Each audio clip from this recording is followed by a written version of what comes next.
Hoje todo mundo tem opinião sobre tudo. Algumas que são uma idiotice. Não é só... Por isso é que é bobagem a polarização, porque quando isso nos atrapalha a descobrir a solução dos problemas. O que é difícil é de aceitar, é de concordar, entender. A gente entende. É poder. A burocracia federal quer poder. Tudo tem que ter regras. As regras têm que ser tais que todo mundo compreenda, que todo mundo aceite, né? E aí tem competição. E é justamente a União não ser dona das orlas e da lâmina d'água. Não, a União não tem direito de cobrar aforamento das orlas. Estamos começando mais um CNBcast. E aí, Nobinho, meu irmão, como é que você tá? Meu irmão, estamos aí, estamos de volta mais uma vez no CNBcast, um programa do Consórcio de Notícias do Brasil. Eu aproveito para pedir para você se inscrever no canal, não é isso, Juliano? Isso aí, se inscreva, comenta, compartilha, dá o seu joinha. Não gostou? Dá o like para baixo, deixa a sua opinião com todo respeito ao nosso convidado. Se discorda, fique à vontade para deixar o seu comentário lá. Aqui você sabe que a casa é sua. Isso aí, sininho, aperta o sininho para ser notificado dos próximos vídeos. E hoje nós estamos aqui com a figuraça. É isso, Nobinho, é isso. Figuraça, não? Rapaz, nós estamos aqui, seja muito bem-vindo. Luiz Paulo Veloso Lucas. Obrigado, Juliano, obrigado, Nobinho. Prazer enorme estar com vocês aqui. Parabéns pelo trabalho de comunicação extraordinário que vocês têm feito. Muito obrigado. Valeu, meu irmão. Nobinho, antes de começar... Vinheta na tela. Vai! Mais uma produção do Consórcio de Notícias do Brasil. Você pode acompanhar aí nas plataformas filiadas. Eu quero pedir para você que está em casa aí, primeiro agradecer, né, mais uma vez a audiência. Ao CNBcast. Se não se inscreveu ainda, clica aí no sininho. Gostou dessa entrevista? Compartilha aí com os amigos, na rede social, no WhatsApp. Estamos de volta, então estamos aqui com o Luiz Paulo, figuraço com todo respeito, Luiz, porque você é um cara gente boa demais. Obrigado. A gente, pra galera que tá assistindo aí, ele vem aqui, ele tem um programa aqui chamado Oficina do Brasil, nós vamos falar disso também. E é uma figuraça, vem aqui, a gente conversa, é piada o tempo todo, musiquinha, cara muito... Tem a parte séria também. Parte séria. Inteligentíssimo. Inteligente, viveu demais, muita história pra contar. Mas é um cara muito legal, né, bicho? Vamos conversar muita coisa boa hoje, Vamos conversar muita coisa boa, é isso aí. Luiz Paulo. Fala aí, meu irmão. E aí, Oficina do Brasil. Vamos começar com a Oficina do Brasil. Porque o Brasil tem conserto. Porque o Brasil tem conserto. Ser otimista nessa altura do campeonato, desculpem, é foda. É foda. Realmente. Mas é o seguinte, é o meu jeito de ser. De olhar as coisas, entendeu? Eu acho que tem conserto. Eu dediquei a minha vida a fazer política, tive o privilégio, né, de trabalhar no BNDES, né, ter sido concursado, 40 anos de experiência. Eu trabalhei minha vida toda pelo desenvolvimento, pelas coisas do setor público, né? E quando eu me aposentei, já tem 9 anos que eu me aposentei, continuei fazendo a mesma coisa que eu fazia antes, fazendo política, agora dedicado ao programa junto com o Marcelo Torres, aqui semanalmente, né, Oficina do Brasil, e escrevendo também uma coluna semanal. Uma semana eu faço, publicado no ES Hoje, outra no News Espírito Santo, né, do Eduardo Calimã, e aqui também, que o consórcio publica também os artigos que eu mando. Né? É isso aí, minha atividade hoje é essa. E eu sou pré-candidato a senador na eleição do ano que vem. Vamos falar sobre isso também. É isso aí. Eu sempre... Eleição quase igual ao carnaval, né? Carnaval é todo ano. Eleição de 2 em 2 anos. E é um momento... Quem gosta de política e faz política por vocação, não para nunca de fazer política. Não é só na eleição, né? Eu participo das eleições há 50 anos. Desde a eleição de 1974, eu morava no Rio de Janeiro, e foi a eleição que o MDB ganhou, deu uma surra na Arena, que era o partido que dava sustentação à ditadura militar, e na eleição de 74 teve uma mobilização enorme no Brasil inteiro, e o MDB ganhou a eleição. Né? E a partir daí o regime começou a se desgastar, e foram 10 anos até 84, que foi quando que foi o último ano do regime militar, do governo Figueiredo, né? Então, eu sempre fiz política. Todas as eleições apoiando alguém, fazendo campanha para alguém. Então, depois de 74. Depois, em 94, 20 anos depois, eu disputei minha primeira eleição, que foi quando o Fernando Henrique Cardoso foi candidato a presidente. Eu estava entusiasmadíssimo com o Plano Real. Plano Real. Aí eu me filiei ao PSDB. Eu era do MDB, jovem, né?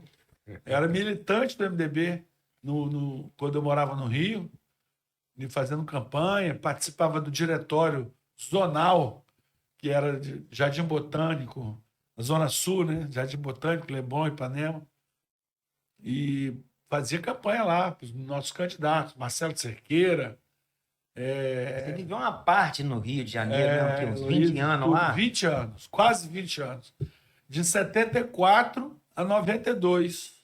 E como é que quando era? Eu voltei para cá. Como é que era fazer campanha nessa época, igual você falou? Rapaz, na época eu era bom, eu fazia comício em ônibus. Caraca. Entra dentro do ônibus, porque tá, baixa a ditadura, não sei o que lá, e vota os candidatos do MDB. 74 a 84 foi pau puro, pô. Porra, Pau puro. Eu tive amigos que foram presos, torturados, assassinados. A gente vivia com medo, né? Fazer política era uma coisa... quando a Fábio estava namorando a menina, e os pais sabiam que você estava na política, eles mandavam ela, pode acontecer alguma coisa com você. Sim, era perigoso. Cuidado, é perigoso. Entendeu? E nessa época você estava no Rio de Janeiro. Estava no Rio, primeiro eu morei em pensão, depois na República, né? Estudei na Federal do Rio de Janeiro, né? Na Escola de Engenharia, agora se chama Politécnica, na Ilha do Fundão.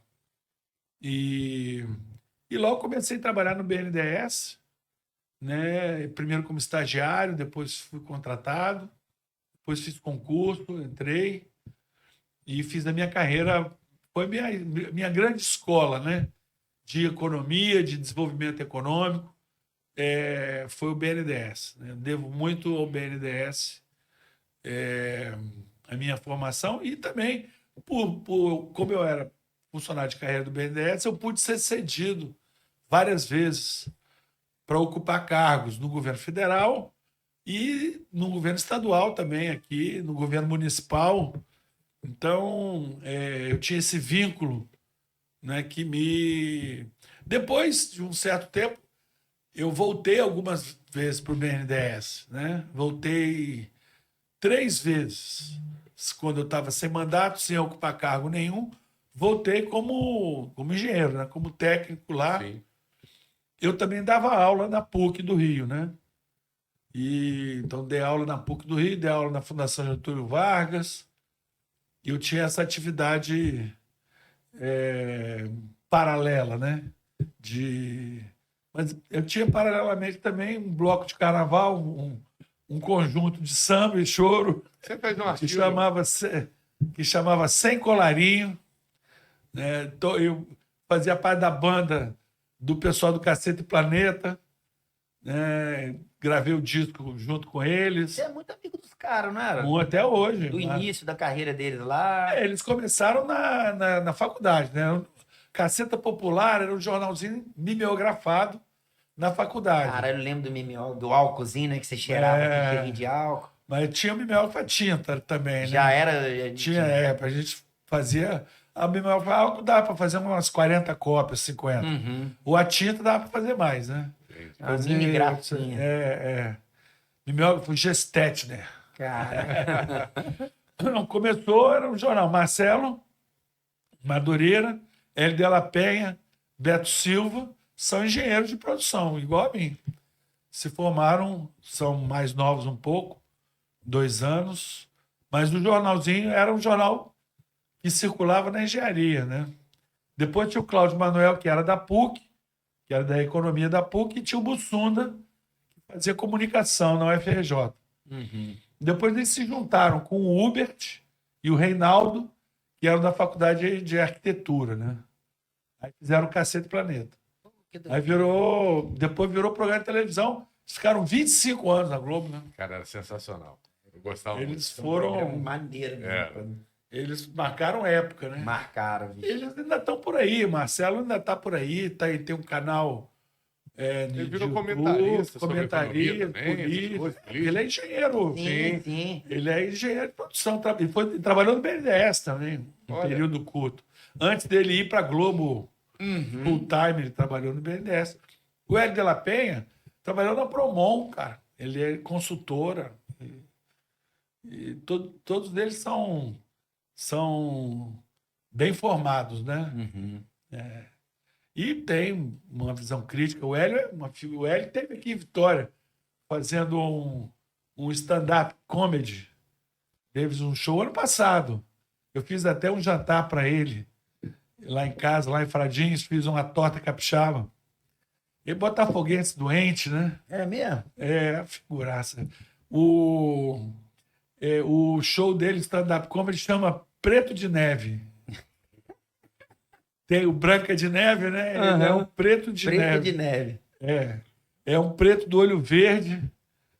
Muito engraçado. Da Penha, do bairro da... Ele chama Hélio de la Penha porque ele é do bairro da Penha, Do Barra da Penha. no Rio de Janeiro, que é hoje tudo chamado de Complexo do Alemão. Ah, do Alemão. É onde fica a igreja da Penha, no Rio, né? Mas é isso aí, eu já estou aqui em Vitória desde 92. Eventualmente voltando, quando eu voltava para o Rio, para o BNDES. Depois que eu disputei o governo em 2010, eu perdi e voltei para o BNDES. Meu filho mais novo, meu terceiro filho, nasceu aqui, né? Meu filho mais velho nasceu no Rio. É o Rafael, O mais velho é o André. o André. Laura nasceu em Brasília. Laura dos tempos de Collor. Você fez parte do governo federal. Fui 2 anos diretor de indústria e comércio. Período também quentíssimo da vida brasileira, né? Abertura da economia, fim da reserva de mercado da informática, todas ideias que nós trabalhávamos no BNDES e defendíamos muito essas ideias, né? De privatização, programas de qualidade, métodos de gerenciamento modernos, planejamento estratégico. Eu fui o chefe do departamento de planejamento do BNDES durante os anos 80, né? Segunda metade dos anos 80. E ali foi também um período muito rico. E nós tínhamos uma equipe espetacular, vários economistas famosos, Fábio de Ambiade, Zé Roberto Afonso, Sérgio Bessemann, Guilherme Dias, que depois veio para aqui para o Espírito Santo, foi ministro do Fernando Henrique. Nós éramos uma equipe na área de planejamento muito ativa, né? Nosso chefe era o Júlio Mourão.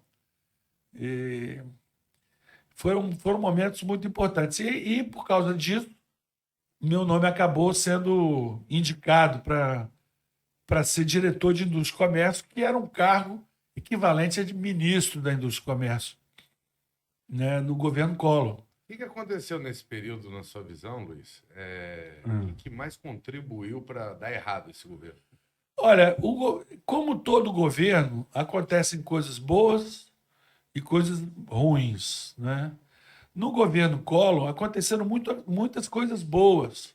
Não por causa dele, mas era o momento do Brasil. Quer dizer, quando a vitória do Collor na eleição de 89 foi uma vitória de ideias liberais na economia.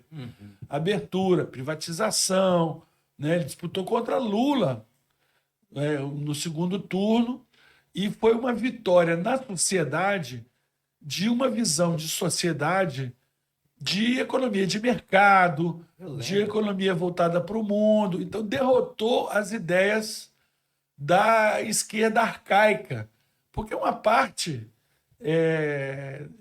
da esquerda, oriunda da esquerda brasileira, já tinha se modernizado e já via o Brasil e a economia com outros olhos, né? Sabendo que o Estado estava grande demais, que o Estado não tinha que ser fabricante de pneu, fabricante de aço, que nós tínhamos que ter uma economia de mercado, que o papel da iniciativa privada era importantíssimo, que tinha que abrir a economia para exportação e para importação também, que tinha que ter um mercado de capitais atuante, que tinha que atrair investimento direto estrangeiro. O Brasil não tinha investimento estrangeiro. Não havia a presença do capital estrangeiro na Bolsa. A Bolsa era desse tamaninho. Né? Então, foi um período, de fato, que aconteceram muitas coisas. Eu acho que o governo deu errado por razões políticas, né? Porque foi aquela denúncia do irmão do Collor, né? Depois a história do PC Farias, e aquilo tudo levou, de fato, a... Terminou na qual carro mesmo? Na Elba? Era Elba. Acabou, ele acabou... Disso tudo, Você vê tudo que acontece hoje, se lembrando que o cara caiu com a Elba. Que Foi doideira, empichado. né, bicho? Agora, isso não exclui. Quando, em 1990, o Brasil, se você olhar no YouTube, botar meu nome, Roda Viva, depois vocês... Roda Viva. Roda Viva, Luiz Paulo Veloso Lucas, vai aparecer. Eu fui o segundo entrevistado do Roda Viva, em junho de 1990. Tem esse programa? Tem Vou esse pegar. programa. Vou botar um pedaço aqui. Tem esse programa. E eu falando sobre a política industrial do governo Collor, da abertura, do acordo com a Argentina, enfim, coisas que mudaram a vida do Brasil para melhor. Porque nós víamos da substituição de importações desde o final da Segunda Guerra Mundial, tentando produzir de tudo, não importa a que custo. Então, essa noção de competitividade, de qualidade, produtividade, ela ganhou o grande público, né, a partir de 90. Nós criamos o Programa Brasileiro de Qualidade e Produtividade, o PBQP. Então, foram coisas importantes. A reserva de mercado da informática, que foi talvez um dos maiores erros de política econômica cometido no Brasil, que foi cometido no último ano do regime militar, em 84. Quer dizer, tentar fabricar computador só por empresas nacionais, só com tecnologia nacional e só para o mercado nacional. Uma das piores ideias que nós já tivemos, e que o Brasil se atrasou muito por conta dessa lei da lei de informática de 84. O Brasil foi o terceiro país do mundo a fabricar computador, nos anos 70. O Brasil teve faculdades de engenharia eletrônica e empresas fabricantes de computador antes da Coreia, junto com o Japão. Nós tínhamos uma empresa chamada Cobra Computadores, que era uma estatal, que fazia computador muito antes de existir a Acer, de existir a Samsung. Quer dizer, o Brasil estava antenado na eletrônica e na computação. Só que a política que nós utilizamos para tentar desenvolver esse setor foi uma política errada. Foi uma política baseada no que o Brasil fez no pós-guerra, com a indústria de siderúrgica, com a indústria petroquímica, né? Então, essas coisas todas, a clareza sobre isso, dessas reformas, ganharam a sociedade. Não foi o Collor que fez isso. Isso vinha... Agora, ele ganhou a eleição se identificando com essa plataforma. Então, nós fizemos uma equipe lá no Departamento de Indústria e Comércio espetacular, principalmente com técnicos do BNDES e da Petrobras, e eu acho que fizemos coisas muito relevantes. A mais importante delas foi acabar com a reserva de mercado da informática. É permitido produzir nacionalmente sem pedir licença ao governo, é permitido importar, é permitido que empresas estrangeiras se instalem aqui, e isso inaugurou toda uma nova era, né? Principalmente para para todos os usuários. Todo mundo é usuário de computador. Né? E isso foi em 1990. E isso está no programa da Roda Viva. Você pode acessar aí no YouTube. Vou colocar aqui no endereço depois pro pessoal. Vai entrar no Fica aparecendo lá, Luiz Paulo de óculos, Isso, novinho. óculão, aquele óculão, É. cabeludão. Por isso que eu perguntei, cadê seu óculos, Pois cara? pois é.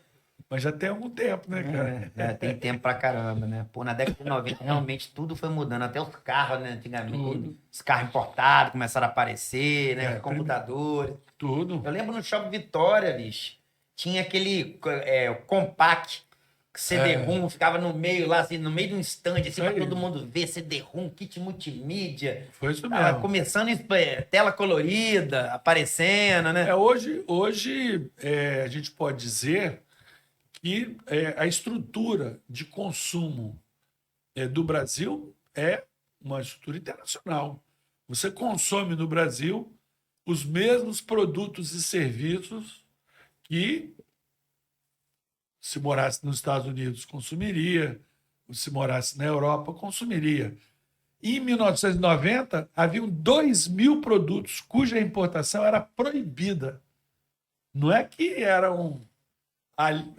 o imposto era alto.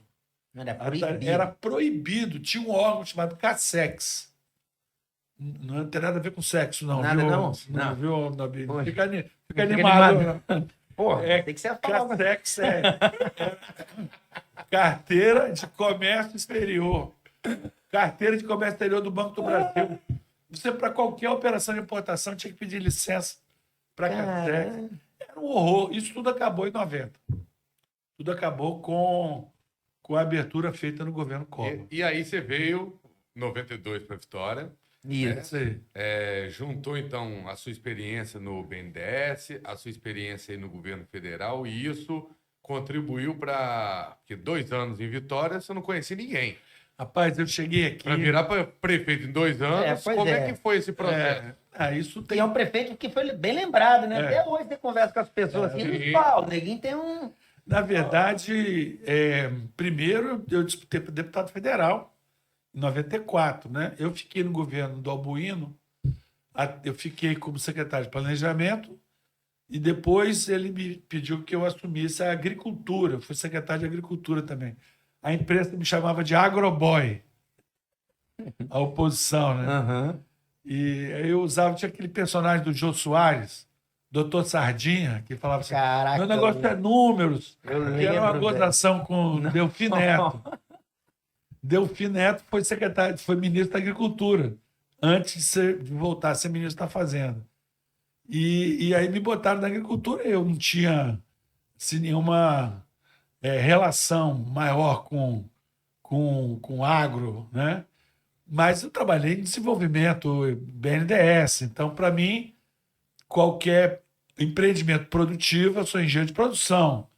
Então, uma fazenda é a mesma coisa que uma confecção, Uhum. ou que um jornal, ou que, enfim, é uma unidade produtiva, né? Ao fim e ao cabo, o que interessa é o fluxo de caixa, a taxa interna de retorno. Então, foi uma experiência interessantíssima. Aprendi demais da conta com o pessoal da agricultura. O secretário atual, o Enio Bergo, ele trabalhou comigo nessa época lá, né? E eu me aconselhei com o Pedro Bournier, que foi um secretário que a gente teve aqui no Estado, que foi muito importante para a modernização da nossa agricultura. Me aconselhei com o Ricardo Santos, né, que é engenheiro agrônomo e que tinha sido senador, deputado. Rapaz, que pessoa maravilhosa. Convivi muito com ele. Lá atrás, na época do PSDB, né? Antes de imprensa, época que Então, antes de militância, não havia. Antes de ser candidato a prefeito, eu disputei para deputado federal, fiquei primeiro suplente. Aí o Fernando Henrique me levou para a equipe. Uhum. Eu fui secretário nacional de acompanhamento econômico. E era uma espécie de gerente do Plano Real, né, no início do governo Fernando Henrique. E eu fui o secretário que acompanhou o primeiro aniversário do Plano Real. Na verdade, nesse primeiro aniversário foi quando as tarifas foram reajustadas, que o Plano Real, os preços eram livres, Sim. mas o governo ainda administrava 700 preços. Então, os preços administrados pelo governo, toda a cadeia de combustíveis, energia elétrica, telefonia, correios, tudo isso eram preços tabelados. E eles teriam que ser corrigidos no primeiro aniversário. Então, foi uma negociação. E mesmo alguns preços livres, que não eram tabelados mais, mas tinha uma tensão muito grande no primeiro ano. Por exemplo, plano de saúde, correção dos planos de saúde. Não era feito pelo Ministério da Saúde, era feito pelo Ministério da Fazenda. É mesmo, cara. E era feito pela secretaria, pela minha secretaria. Mensalidade escolar. Nós tivemos várias leis para poder normatizar de forma pactuada as mensalidades escolares, né? Nós introduzimos o conceito de anuidade para poder ter mercado, né? Porque como é que você não pode negociar todo mês negociar a mensalidade da escola do seu filho, né? Então foram todas coisas que aconteceram no período do Plano Real. Também foi um momento, Pedro Malan, nosso chefe, né? Foi um período muito rico, né? E eu virei candidato a prefeito em 96.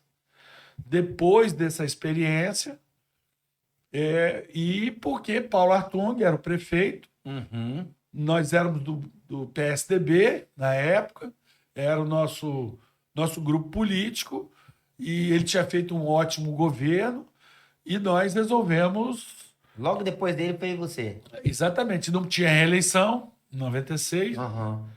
Então. 96 não tinha reeleição. Não tinha reeleição. Paulo só foi prefeito um mandato. Caramba. E aí o nosso grupo político, né, e tal, me escolheu para disputar a eleição. Na verdade, ninguém queria muito que eu disputasse a eleição, não, porque Rita Kabata era candidata, era famosíssima, era uma celebridade, né? Sim. Deputada federal, bonita. Né? Esposa do Gerson Camata, um político muito querido também no estado. Então o Fernando Henrique mesmo não queria, Malan não queria que eu saísse do ministério, mas eu achava que nós tínhamos que dar continuidade à administração do Paulo Artung aqui, e aí eu fui candidato. Essa experiência toda, engatou prefeito de Vitória. Fui candidato a prefeito, comecei com 1% a Rita tinha 60%, e ela ainda botou na vice o Luiz Boaz, que era um médico, já mais velho, né? Mas que tinha disputado com o Paulo Artung aqui a eleição em 92 e quase tinha ganho. E ele, na pesquisa, estava na frente. Favorito. E eram os dois deputados federais, Rita Camata e Luiz Boaz. Então era uma chapa, de fato, muito, muito forte e foi uma ousadia muito grande. Quer achar para quem? Rita, você... Rita com Luiz Boaz e eu com Luzia Toledo. A Rita estava com Vitor Boaz na vice. A Rita era MDB, PMDB, né? E Luiz Boaz era PFL. Caralho, você e Luzia Toledo. Eu e Luzia, só do PSDB. Chapa puro sangue. Chapa puro sangue. Porque Luzia era vereadora. Sim. E era ligada a Zé Inácio. Então, com isso a gente unificou o PSDB e disputamos a eleição. Bom, tinha o PT, né? Era Otaviano de Carvalho, candidato do PT, ele era um vereador, fazia uma oposição duríssima ao PSDB. Duríssima, né? O PT era E Otaviano, particularmente, ele era um cara muito combativo. E depois ele morreu naquele acidente do Lula, que Perli se machucou todo, né? E Otaviano morreu ele, e morreu uma assessora de imprensa paulista do Lula aqui. E eu era prefeito, muito embora ele fosse oposição a mim, nós botamos o nome dele na unidade de saúde Jardim da Penha, né? Uhum. Nós demos toda a atenção aqui para os feridos, depois para o funeral, e depois nós homenageamos, Né, bicho, por aqui. homenageamos o Otaviano. Mas tinha o Paraíba, o João Paraíba. Pô, era um horror, pô, candidato agressivo.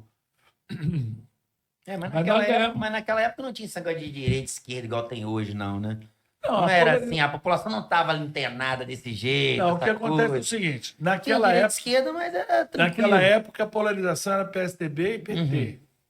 Né? Sim. Era polarização forte. Muito. Era Sim, mas não era polarização como forte. hoje. Não, que hoje é diferente. Fala aí, você. O radicalismo que É. tinha. Mas Qual que é a diferença de antes lá exatamente e a de hoje? isso aqui, ó. Pronto. É isso mesmo. Isso aqui, ó. Isso aqui é o mundo na palma da minha mão, né? Então, a tecnologia revolucionou os negócios. Todas as maiores empresas do mundo são empresas de tecnologia, né? As bilionárias são. Revolucionou a comunicação, revolucionou a política. Completamente. Ela é a inclusão que isso aqui gerou é uma coisa inacreditável. Durante muito tempo, nada é a mesma coisa do que depois disso aqui. Isso aqui aí, as redes sociais. Então, o radicalismo, a radicalização foi provocada por essa inclusão e ela se dá com muito ruído. No início, a gente ficava fake news. Você descobrir hoje o que é verdade, o que não é verdade, o que é científico, o que tem evidência científica, isso é outra coisa. Porque tem papers científicos falsos. O que aconteceu com as redes sociais, a internet e o celular só tem paralelo quando Gutenberg inventou a prensa. A prensa que permitiu jornais, que permitiu que todo mundo lesse a Bíblia, permitiu... Aquilo foi uma revolução. Sim, sim. Foi uma revolução. Só em Paris tinham mais de 600 jornais diários. Então, tinha mentira, tinha história inventada, muita gente lia. Mas, mesmo assim, a inclusão provocada pela internet, pelas redes sociais, é um negócio absurdo. E isso teve um impacto político enorme. Alguns para o bem, outros para o mal. Em 2016, teve o plebiscito do Brexit, que hoje todo mundo sabe que foi um erro. Que a opinião pública, o eleitorado da Grã-Bretanha foi enrolado, foi enganado para tomar uma decisão que depois ele se arrependeu, né, de tirar a Inglaterra da União Europeia. E teve outros. Outros foram, por exemplo, a Primavera Árabe. Foi uma revolução que foi incendiada pelas redes sociais. Né? Em 2013, na Ucrânia, os movimentos de massa que derrubaram o governo da Ucrânia. Era um governo acusado de ser fantoche da Rússia, né, do Putin, e teve uma revolta absurda, eles foram tal, e caiu o governo. Aqui no Brasil, teve impeachment da Dilma, teve movimento de massa, que não teria acontecido se não tivesse as redes sociais. Até o surgimento do Bolsonaro também foi esse negócio de Em 2018, Bolsonaro nunca teria sido eleito. Olha só, ele tinha um partidinho de nada. Todo o tempo de televisão e os grandes partidos estavam com o Geraldo Alckmin, que teve 5% dos votos. E o Bolsonaro ganhou a eleição. Porque essa revolução tecnológica provocou uma inclusão. Hoje todo mundo tem opinião sobre tudo. Algumas que são uma idiotice. Não é só ter opinião só ter opinião, né? Que ele pode postar a opinião Claro, dele. o cara vira influenciador. Mas sobre essa evolução que você citou, Ah. que abriu mais a política, a participação das pessoas também, a comunicação, e o que você pensa em relação a exatamente a rede social? Ser uma terra de ninguém ou precisa de ter algum Não. controle sobre isso? Não existe terra de ninguém em lugar nenhum. Nada, nada pode ser terra de ninguém. Eu sou a favor da economia de mercado, da livre iniciativa, mas não tem terra de ninguém. Tem regra do jogo.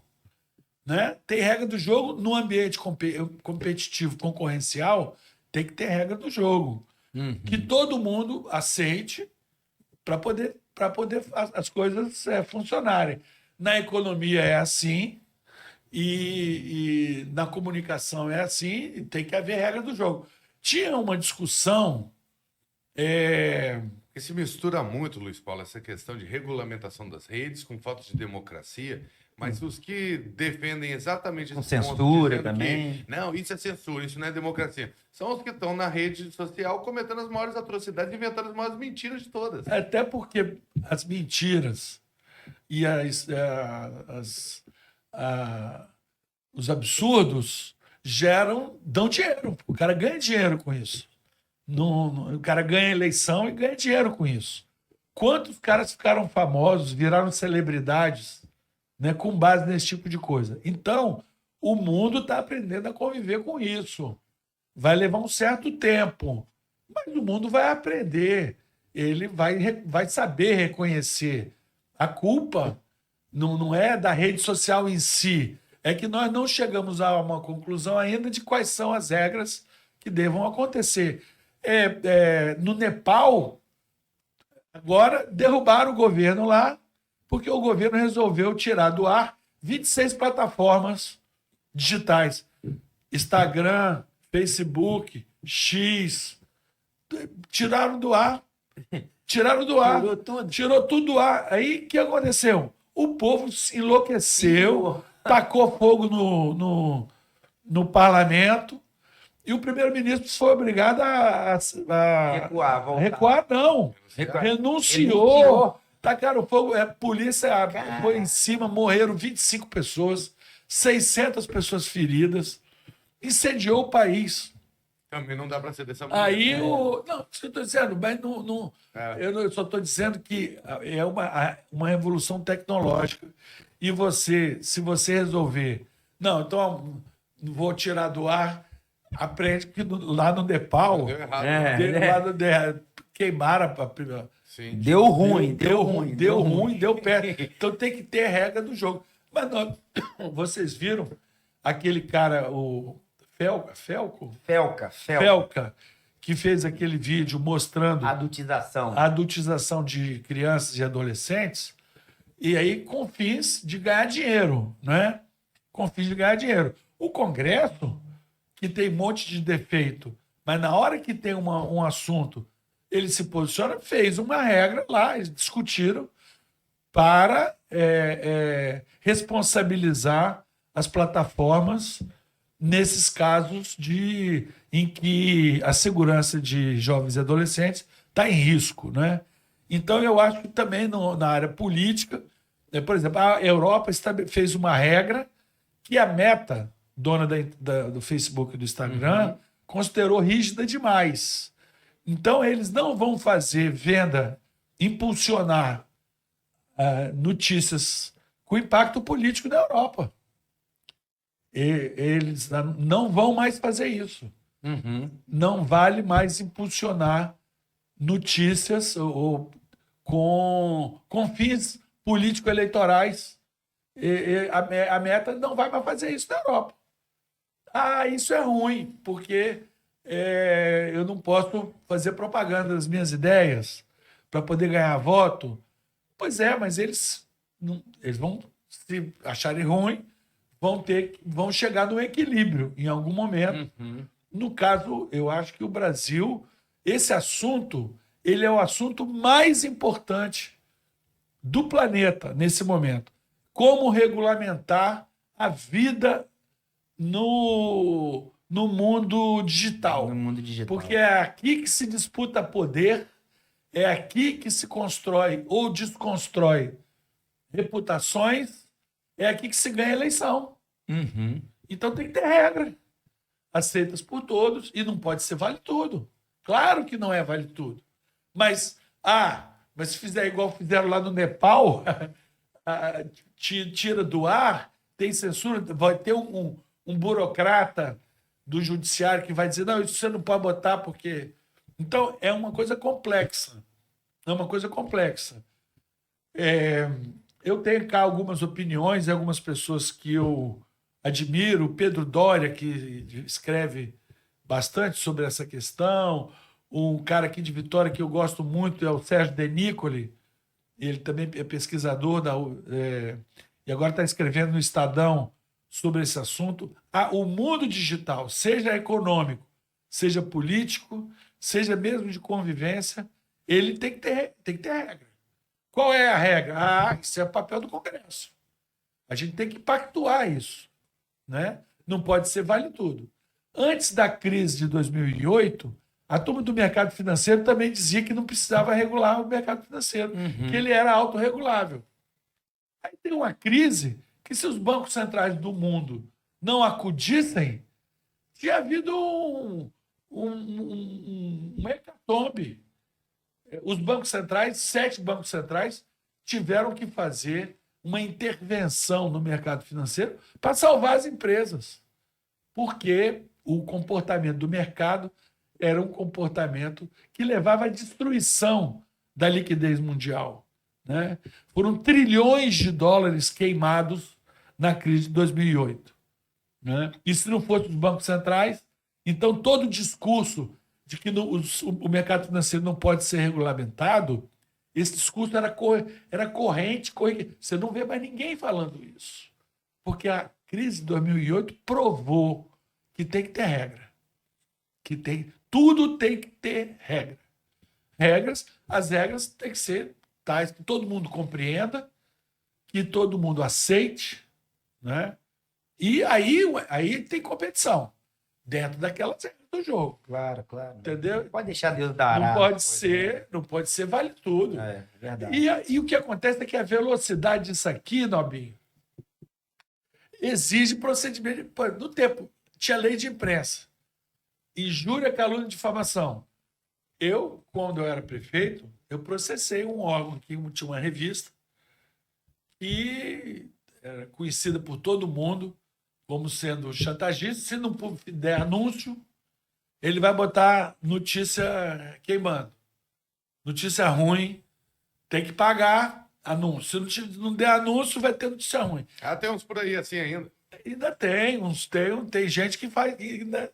Mas costuma dar ruim, porque o cara entra com a ação de injúria, calúnia e difamação. Eu entrei, ganhei, e essa revista nem existe mais aqui. Então, foi uma revista importante aqui, mas eu entrei na justiça e ganhei, e a revista, como não ia ter que me pagar uma indenização.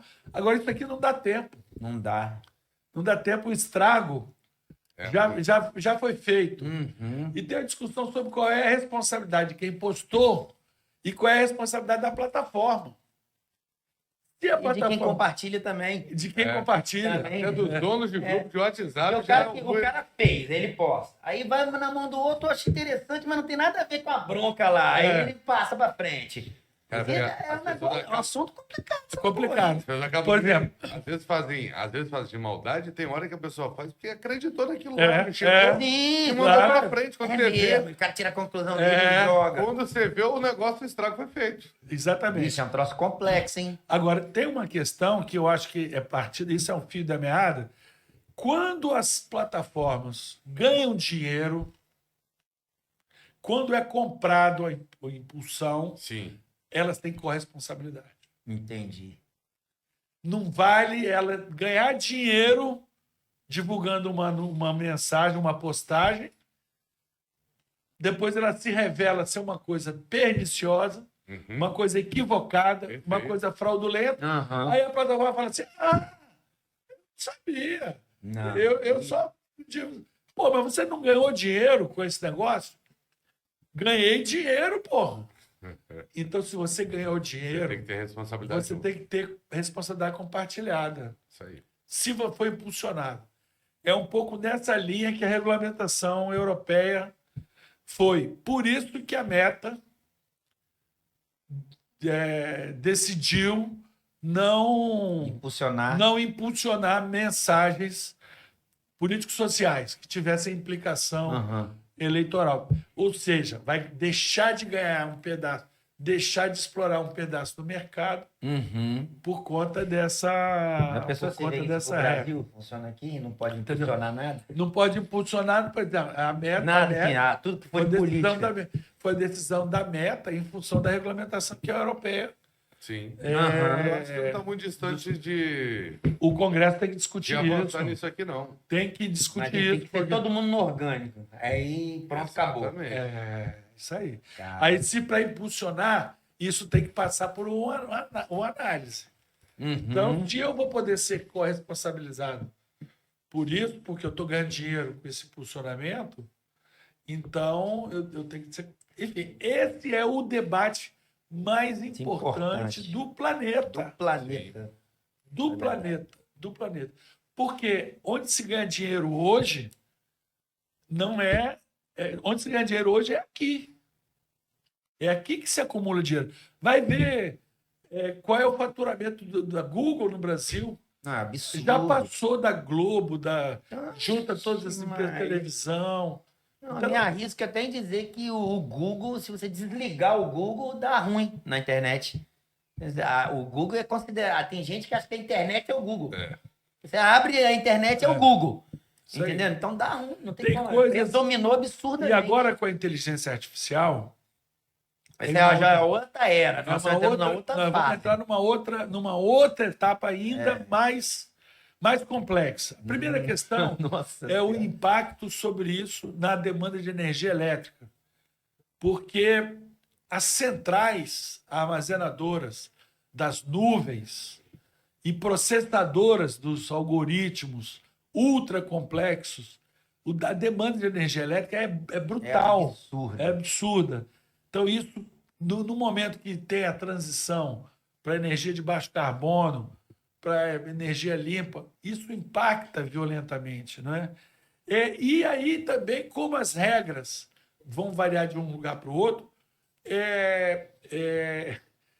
as pessoas vão querer que as centrais de computação dos seus dados tenham um pouco de controle. Né? Eu vou aceitar que toda a informação do mundo esteja armazenada nas centrais da Meta no Texas ou em Nevada. Então, aí chega o Donald Trump, manda. Andaram falando sobre isso. Que ia tirar o GPS. Ligar o GPS. Ligar o GPS. Nossa Senhora. Então, isso, você vê. São toda a complexidade do novo mundo. Lá no Nepal, que é um satélite da China, né? O Partido Comunista, não sei o quê, eles acharam, não, a gente desliga, nós temos tanques, temos armas. Deu ruim, amigo. Os jovens ficaram putos e tacaram fogo, mataram gente, não sei mais o quê. Tiveram que partir para chamar o exército. Não é manso, não, mas vamos voltar um pouquinho aí. Vamos voltar. Eu quero... Esse assunto de internet vai longe. Eu quero falar um pouquinho mais de política, Novinho. Então vamos lá. 96. Uma época da prefeitura. Eleição de prefeito de Vitória. Foi espetacular, viu? O pessoal lembra muito do Projeto Terra. Da sua... A eleição foi uma coisa assim, extraordinária, gestão, porque né? foi uma zebra completa, né? Não tinha também, na época, segundo turno em Vitória. Mas se tivesse segundo turno, eu teria ganho no primeiro turno, né? Eu tive 59% dos votos. Mas aqui, só recapitulando, foi de virar, começou baixinho e aí Só quando foi entrou ganhando... Quando entrou a televisão, com 15 dias de televisão, eu botei 30 pontos na frente da Rita. Caramba. Olha, bicho, que doideira, hein? Com 15, porque eu não era conhecido. Então, quando entrou a televisão, na nossa televisão era só me apresentar. que é Luiz Paulo, filho da Dona Mariazinha, filho do doutor Laércio e tal, foi da Glória, não sei o quê, trabalhou no governo Collor, tal, programa de... Contando a minha história, me apresentando para o povo, e é o candidato de continuidade da administração do Paulo Artúnio. Né? Então, nosso jingle era um Paulo, dois, se um Paulo é bom, dois é melhor, e tal, não sei o que lá. Negócio. Aí a gente ia andando os bairros. Vitória é uma cidade pequena, e nós andamos para dizer um timezinho, fomos andando com um carrinho de som, brisolinha, eu. Agora, nessa época aí, a eleição já era meio festa. Não, era festa. Já era meio festa. Porque naquela hora que você estava falando, eu dei uma viajada na cronologia, mas Nessa época já tinha showmício. já Não, tinha showmício. 90 dias de eleição. 90 dias. Eu fiz 136 comícios Olha. Caraca, na meu eleição de irmão. 96. Tinha dia que tinha 3 comícios. Era- Aí era festa. Era festa. Aí entra gelo seco, aí entra no meio do povo, aí o jingle tocando.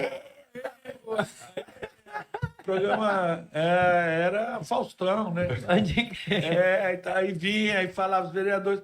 Então,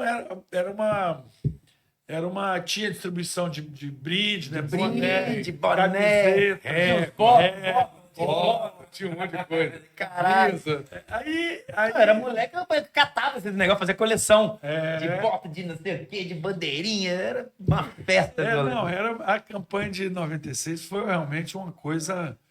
E a gente, nosso programa de televisão, todos muito propositivos. O Projeto Terra nasceu no programa de televisão. A gente mostrou aonde ficavam os bairros de periferia de Vitória, mangues e morros, mostrou no mapa. Nós vamos fazer um projeto assim, de combate à pobreza urbana em todas as suas facetas, né? Vamos captar recursos no BNDES, no BID, e o que nós fizemos nos meus 2 mandatos, tudo foi falado na campanha. Uma campanha 100% verdadeira. Sim. Né? E depois eu fui reeleito, né? 4 anos depois, com base na continuidade daquilo ali. Né? Entendi. Mas- E de fato, quando eu converso com as pessoas assim, quando relembro o passado político de Vitória, quando lembra de você, lembra com carinho, com respeito. Fala, pô, Pois bom é, prefeito, foi um bom prefeito. Acabou com as parafitas na cidade de Vitória. Nós Sim. tínhamos ainda 2 bairros grandes em Palafitas, né? Era Santo Antônio. Santo Antônio era o mais antigo. Rapaz, você vê umas fotos de São Pedro, Santo Antônio. Santo Antônio, São Pedro, a urbanização São Pedro é pior ainda, né? já era pior ainda, Mas lugar na de época, toda na família. época tinha um lixão ainda. Não, Não? já não tinha. O tinha lixão acabado. já tinha. As intervenções em São Pedro começaram lá com Hermes Laranja, na verdade. Sim. Hermes Laranja. Todo mundo investiu em São Pedro, para melhorar São Pedro, para urbanizar São Pedro. Porque o lixão foi para São Pedro quando ele saiu da Ilha do Príncipe. O lixão era na Ilha do Príncipe, onde hoje é a rodoviária. Aham. O lixão era, Era ali? O lixão era Que ali. doideira. E foi no governo do Elcio Álvares. Aham. E a rodoviária era na Praça Misael Pena, lá no centro de Vitória, na frente do Sesc, ali, né, desse tamaninho. Nossa, das antigas aí. Então, no governo do Elcio Álvares, a rodoviária foi construída. E o governo do Elcio Álvares teve muita coisa interessante. Essa noção de aquaviário, você vê que a rodoviária já tem previsão de aquaviário. Aham, ali, sim. né? Foi o governo que fez a segunda ponte e o projeto da terceira ponte. Quer dizer, a grande vitória se deve muito a esse período do governo Elcio Álvares. Esse ano, o Instituto João dos Santos Neves foi criação do governo Elcio Álvares. Foi a primeira vez que veio gente da universidade fazer plano de governo, estudar. Não tinha isso. Agora o Instituto João está fazendo 50 anos. Né? E o primeiro, os vários presidentes e diretores estão ainda aí. Orlando Calimã, João Gualberto, Estélio Dias, Arlindo Vilasque, foram todos homens, Roberto Simões Garcia, eram todos profissionais universitários, pesquisadores, que foram chamados para ajudar o governo a fazer planos de intervenção, planos urbanísticos. O Transcol nasceu aí, Caramba. nasceu no Instituto Jones, e antes as linhas de ônibus da Grande Vitória, todas elas acabavam na Praça 8. Eu morava na Glória, tinha um ônibus Glória. Como é que era o nome de uma? Para Todos? Era Para Todos? Para Todos não, né? Era Alvorada. Alvorada. Alvorada. Mas tinha um Para Todos também depois, não teve? Mas foi depois. Mas em 90, né? Não, 90, não, 80? 80. 80. Né? Vila Velha era só Alvorada. Alvorada. Laranja. Eram todas as linhas, terminavam na Praça 8. Eram linhas. Terminava tudo na Praça 8. O Transcol, o desenho do Transcol, foi feito pelo Instituto Jones Santos Neves, né? Que está fazendo 50 anos esse ano. O Transcol lembra, amarelão. E é uma referência para a política do Espírito Santo. Porque a partir do Instituto Jones é que as políticas públicas passaram a ter o concurso de análises técnicas. Engenheiros, economistas, urbanistas, arquitetos, né, para desenhar políticas públicas.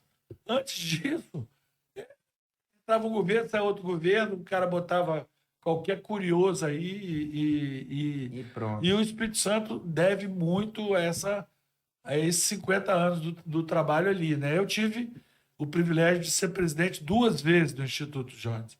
Eu fui presidente no governo do Albuíno, quando eu fui secretário de planejamento, eu acumulei a presidência lá, e fui presidente agora no governo anterior do Renato Casagrande. Da época da Prefeitura de Vitória, nós vimos vários avanços em algumas coisas. Nós tínhamos as questões, por exemplo, envolvendo o Carnaval, teve um avanço importantíssimo na gestão municipal. Nós tivemos em relação à urbanização e acessos para várias comunidades, vários mundos onde você realizou esse trabalho, né? Envolvendo ainda o Projeto Terra, questões de moradia. O que na época te motivou a tudo isso e qual foi o que mais te tocou de fazer na época que você olhou e falou, cara, eu tenho que fazer isso. Eu não posso sair da prefeitura sem terminar. O Projeto Terra, destacadamente, porque as pessoas ficam indignadas. Gerou livro, gerou reconhecimento, um monte de coisa, né? Gerou. Nós tivemos o prêmio da ONU Habitat entre os 10 melhores projetos sociais do mundo. Nós ganhamos em 2002, num evento que era para ter sido realizado em Dubai. Eu tenho lá em casa o diploma. Não houve o evento, mas houve a premiação, né? Então, nós estudamos isso. Nós tínhamos uma equipe, né? E eu tinha a minha vida toda no BNDES pensando em desenvolvimento. Então, não adianta a gente só... como é que faz isso? Eu aprendi muito, principalmente com os urbanistas, a ter um enfoque territorial dos problemas. Né? Ter um território. Então, nós delimitamos em Vitória onde é que está a pobreza em Vitória, onde é que está a baixa renda em Vitória. Nós delimitamos, eram 15 poligonais, chamados de poligonal. Poligonal 1 era Gurijica, São Benedito, Barra da Penha, Jaburu, ali a Grande Consolação, Poligonal 1. Hoje eles estão chamando de Território do Bem. Maravilha, acho isso maravilhoso. Poligonal 2 é Romão, Forte São João e Cruzamento. Poligonal 4, Poligonal 5, Jesus de Nazaré. Então, dentro de cada poligonal, a gente fazia uma análise censitária daquela situação socioeconômica, renda, doenças, situação dos idosos, das crianças, das mulheres, das casas, saneamento, todos os aspectos. A economia daquela poligonal. O pessoal aqui trabalha em quê? Por exemplo, Jesus de Nazaré e Caieiras têm uma óbvia vocação turística. por causa da orla, né? Da orla. Pô, graças a Deus, eu fico feliz em ver que a prefeitura hoje está fazendo várias obras visando aperfeiçoar a orla, como incorporar a orla como um ativo da cidade, né? Até uso uma frase que eu usava muito, né, de fazer a cidade se voltar para o mar e tal. Que bom, eu fico feliz em ver que outros políticos, até adversários eventuais, estão usando ideias E aí você que já foram minhas também, né? Essa ideia também dos prefeitinhos, né? Descentralização, esse modelo de governança. Eu fiz a minha tese de mestrado sobre governança. Era o quê? Regional? Era regionais. Eram os regionais. Regionais. Surgiu na sua minha época. Massa. Na minha época. Só que começou como no status de subsecretário, depois virou secretário. Ele tinha uma função, de fato, de representar o prefeito ali. Então, ele tinha que negociar soluções, ele administrava um contrato de manutenção. Então, nós dividimos as obras da cidade em obras de manutenção e em obras estratégicas, transformadoras. Então, o projeto Terra era um conjunto de intervenções transformadoras, não é manutenção. A manutenção era feita nas regionais, com alto grau de interação comunitária e com o papel dos vereadores, né? Nós tínhamos um estilo de governança, completamente diferente do que depois passou a ser, e é uma das coisas que eu mais aprendi, né? Eu tenho várias coisas escritas também, academicamente e também jornalisticamente, sobre isso. Mas eu tenho que falar sobre o carnaval, que também como eu morei quase 20 anos no Rio, e também sou músico, compositor, amador, né? Ele estava cantando um monte de musiquinha. Né? Aquela lá censura para esse horário. Não pode criança ouvir. O show do Cacete Planeta era muito pornográfico. Não era para menor, de fato. Eu tocava na banda, né, do show do Cacete Planeta. Era muito engraçado, porque eu era chefe do departamento de planejamento do BNDES, quer dizer, era um cargo importante, né? E de noite tocava no Canecão, no show do Cacete Planeta. Caramba. Então aconteceram muitas coisas. Mas quando eu vim para cá, eu fiquei apaixonado pelo Carnaval do Rio, desfilei em várias escolas e ajudei a criar, fui um dos fundadores de um bloco que hoje é um dos mais importantes do Rio, que tem mais de 40 anos, né? Que é o Simpatia Quase Amor. Você escreveu um artigo para a gente sobre isso. Então, eu sempre gostei muito de música e de cultura, de um modo geral, né? Então, quando foi uma promessa de campanha minha que a gente ia resgatar. 8 anos que não tinha carnaval em Vitória, então nós fizemos uma estratégia para voltar ao carnaval, voltar à cultura do carnaval. Então, a primeira coisa é que a prefeitura tinha que... Porque quem fazia o carnaval antes era o governo do Estado. Sim. Quem construiu o sambódromo foi o governo do Estado, o Sambão do Povo, né? Então tinha um monte de liga, e ficou 8 anos, porque foi um conluio dos maus sambistas com os maus políticos, e isso custou caro aos cofres públicos, o espetáculo foi se deteriorando, tinha a escola que não existia, era só no papel, só para receber verba. Desfilava uma escola com a bateria, saía aquela bateria para ser a bateria da outra escola que não tinha bateria. Então ela foi desmoralizada. E a imprensa dizia: esse negócio de escola de samba não é cultura de Vitória, não é cultura do Espírito Santo, isso é importado do Rio. E eu dizia: não, bobagem, nós temos cultura, nós temos samba, sim, eu tenho certeza. E tal. Então, eu voltei dentro de uma política muito séria. A prefeitura assumiu o controle e fazia o seguinte: nós vamos dar para as escolas de Vitória um cachê como se fosse uma banda nacional. Na época eram R$20.000. Era o cachê. Nós vamos dar esse cachê adiantado. Nós vamos gravar o CD com as escolas e vamos dar esse CD para ser vendido pelas escolas, para as escolas fazerem dinheiro. Nós vamos contratar atrações X por ano para cada escola de Vitória. São 6. Vitória tinham 6 escolas. Das escolas de Vitória. As escolas de Vila Velha, da Serra e de Cariacica, as prefeituras que vão tomar conta. Elas é que vão se virar. E o desfile vai ser na Geraldo Monteiro. Porque a gente não tinha confiança que ia encher o sambódromo. Uhum. Ninguém não tinha mais desfile. E não tem carro alegórico. E não tem competição. As escolas desfilam.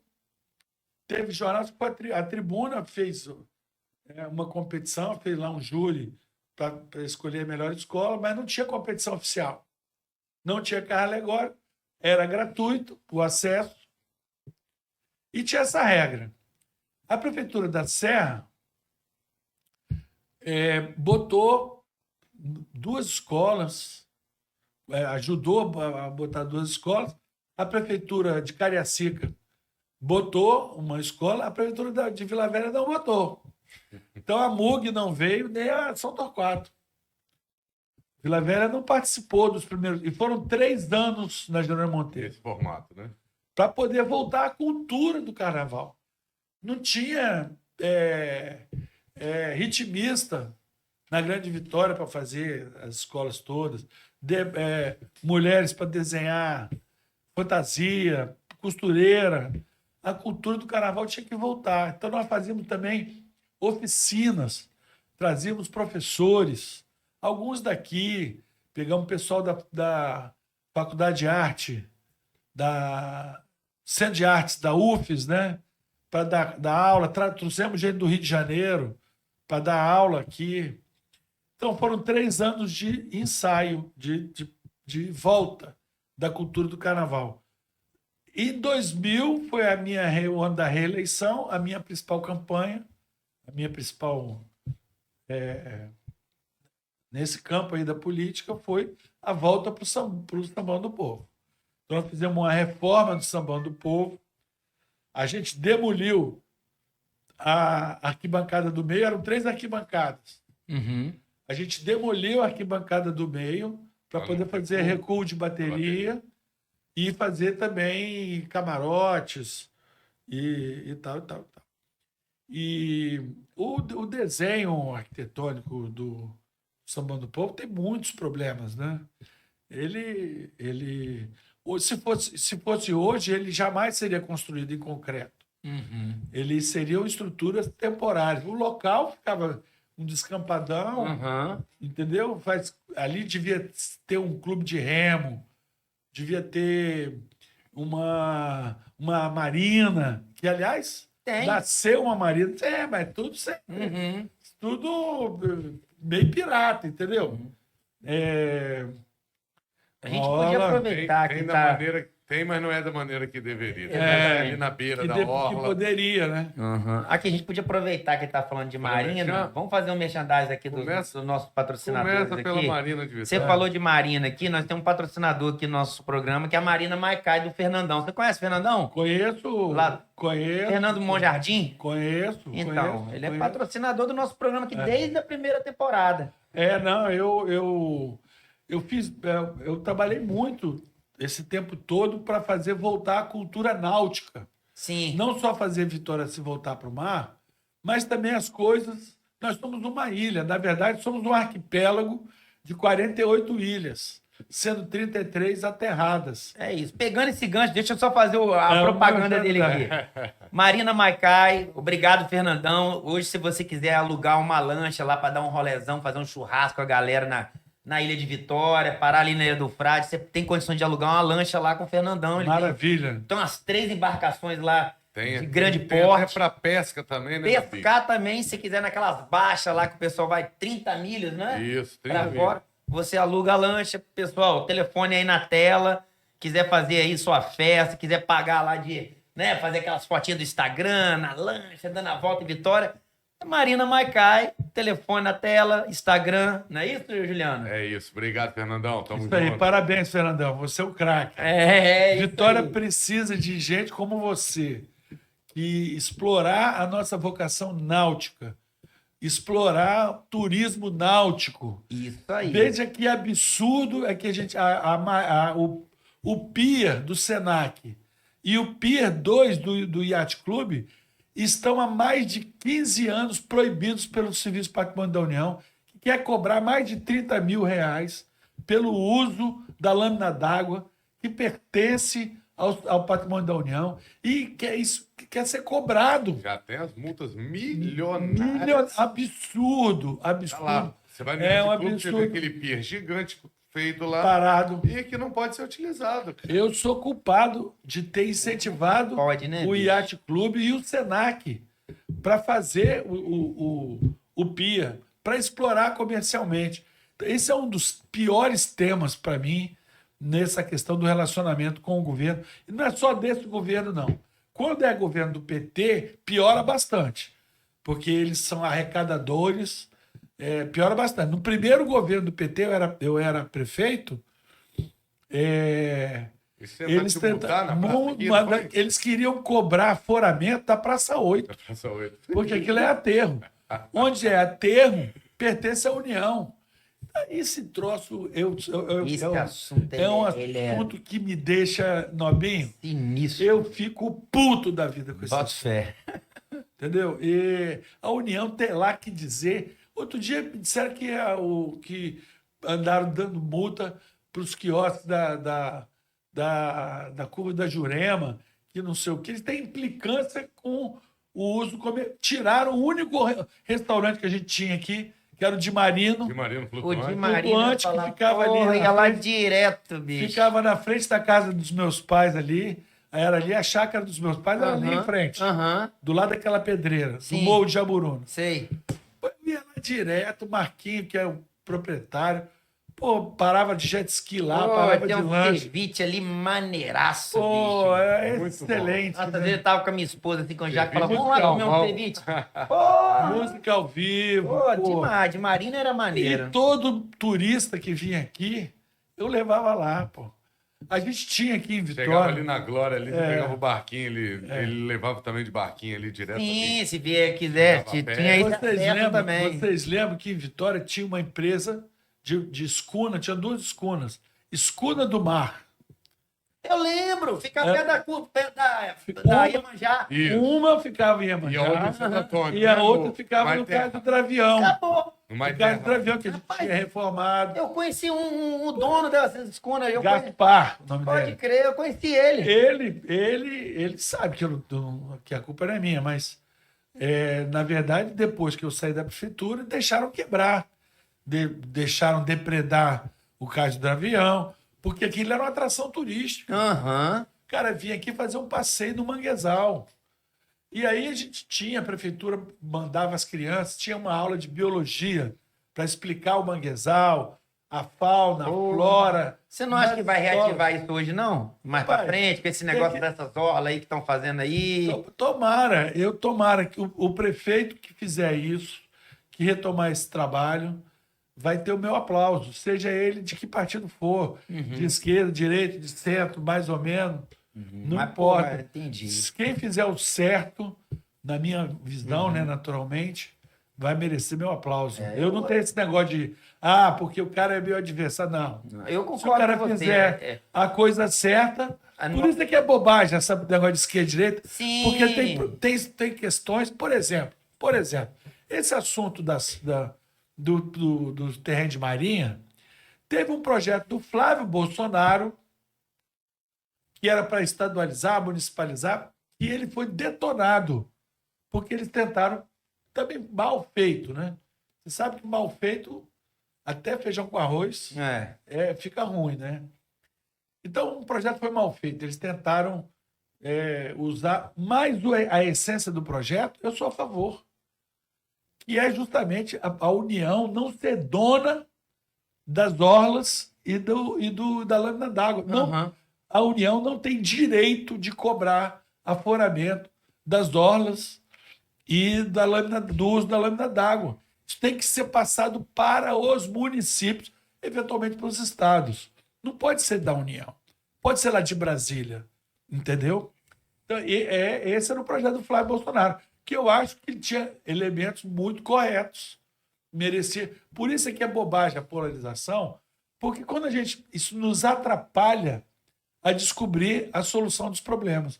Porque às vezes a solução é mais de direita, às vezes ela é mais de esquerda. Ninguém tem nenhuma ideologia dispõe de todas as verdades, de todas as...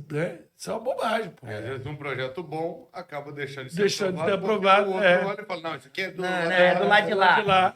Não vale nada. Aconteceu isso com o projeto chamaram logo de privatização das praias. Sim. Lembra? Lembro. Foi o ano passado isso. Recente. Porque todo mundo caiu de pau e morreu o assunto. Ninguém mais fala sobre isso. Mas era um assunto extremamente... E outra coisa, por que a regra do jogo das orlas e da lâmina d'água é o mesmo para a Vitória e para o Amapá?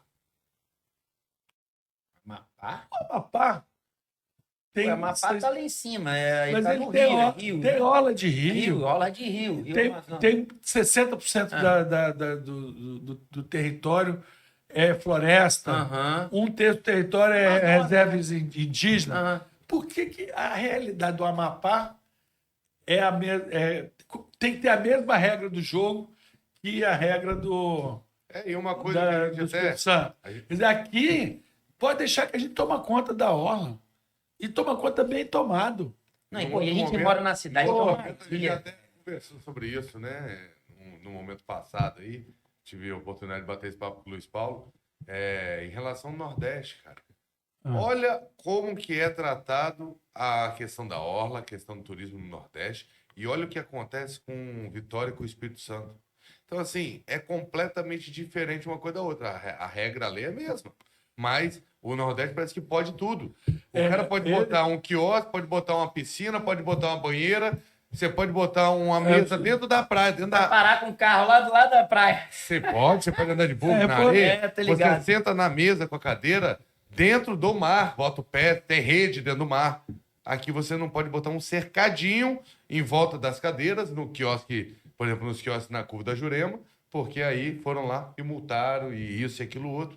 Mas então, assim, é um negócio que é difícil de entender, cara. Entender é fácil. O que é difícil é de aceitar, é de concordar. Entender, a gente entende. É poder. A burocracia federal quer poder, quer mandar, né? Quer impor a sua vontade na realidade dos estados e municípios. Como se os estados e municípios não fossem entes da federação, fossem subordinados à União. Então, isso é resquício do Brasil colonial, do Brasil império.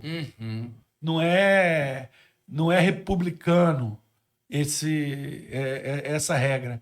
Então, eu acho que não precisa ser a mesma regra para tudo quanto é lugar. Pode ser diferente, porque, inclusive, as responsabilidades da União, né, por exemplo... Essa porra acaba que atrapalha o meu... Claro, porra! A gente mora numa ilha, a ilha tem um monte de cantinho maneiro. Tá doido. E não é explorado. O nosso desenvolvimento depende do uso desse patrimônio. Aí esse patrimônio não pertence à Vitória, não pertence à Vila Velha, não pertence ao Espírito Santo, pertence à União. Por quê? Nenhum desses aterros foi feito pela União. Sim. Entendeu? É um negócio sem cabimento. E por que a lei é ruim? Porque a lei... Antiga, né? De tiro de canhão. Império lá, bala de canhão, bateu, caiu. Se tiver um problema, agora eles mandam um tomahawk da vida, rapaz, aí não tem tiro de canhão, não tem mais nada disso, cara. Mas enfim, né? Vamos mudar o assunto aí, eu quero voltar um minutinho, Nobinho. Eu quero terminar o nosso merchan, rapaz. Sim. Eu não consegui falar ainda, agradecer o nosso parceiro, pessoal da Papelaria Venâncio. Tá lá no município da Serra com 3 lojas para te atender. Uma na Avenida Central, a mais antiga. A outra loja em frente ao shopping, na Avenida Norte Sul. E a terceira, a nova loja gigante com estacionamento maravilhoso, a loja toda climatizada, o melhor preço e a maior papelaria do Espírito Santo. Tá lá na Avenida Eldes Scherer. É só chegar lá que eu tenho certeza que você vai gostar bastante. Obrigado, Papelaria Venâncio. Telefone na tela, Instagram, coloca lá que você vai cair direto lá na Papelaria Venâncio. É isso aí. E, pra gente fechar a nossa propaganda, Deu tá um vendo? mau Tá cheio de jeito. patrocínio aí, tá vendo? Beleza. Você tá de... Maravilha. Deu um mau jeito, Nobinho. Tá todo empenado. Como é que faz aí pra resolver? Você vai procurar o Rômulo no Templo Seitai. Tá com problema de coluna, acordou com torcicolo, não consegue virar o pescoço. Vai lá no Rômulo, procura aí, o telefone tá na tela também, o Instagram. Toma umas marretadas, meia dúzia de chute na bunda e apertão nas costas. Tá aí na tela, tá aparecendo Tá na tela aí. aí. Você Vai vê lá, como é que é. procura o Rômulo. Não, E é bom demais. legal. É bom Você demais. tá precisando, vai lá que coluna é vida. Então, voltando, Luiz Paulo, nesse nosso bate-papo, né? É. Então, tem que passar por um lugar ainda. 2006, deputado federal, não foi isso? Isso aí. Em 2006, Foi um dos mais votados do Estado. fui um dos mais votados. Eu tive mais de 100 mil votos. Eita! Eu estava organizado para disputar o Senado em 2006. Eu me recordo. Que foi na reeleição do Paulo Artung para senador.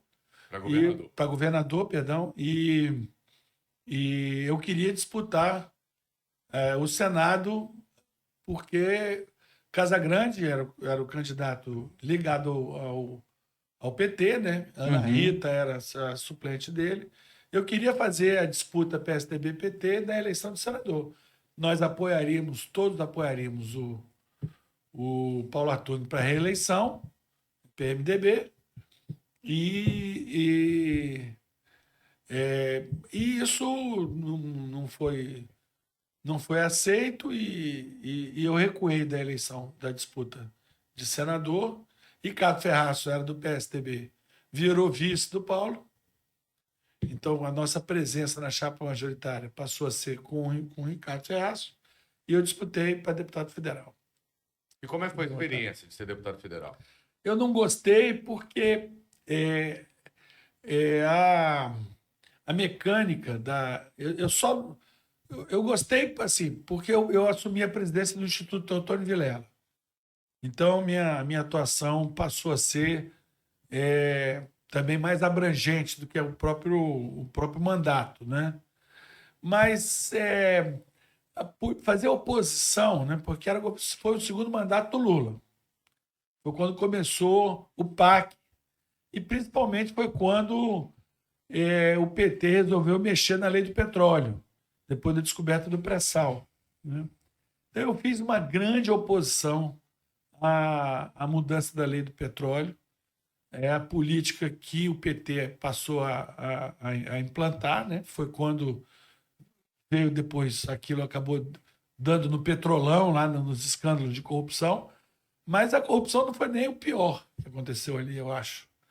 Foi a desorganização que as mudanças promoveram no marco regulatório do setor petrolífero brasileiro. Eu escrevi um livro sobre isso, junto com o Fábio Giambiadi, que se chama Petróleo, Reforma e Contra a Reforma do Setor Petrolífero Brasileiro. Quando terminou meu mandato, eu voltei para o BNDES, escrevi com ele um livro. Eu pretendia me dedicar muito à agenda das reformas do Pacto Federativo, para fortalecer o poder local, os municípios, né?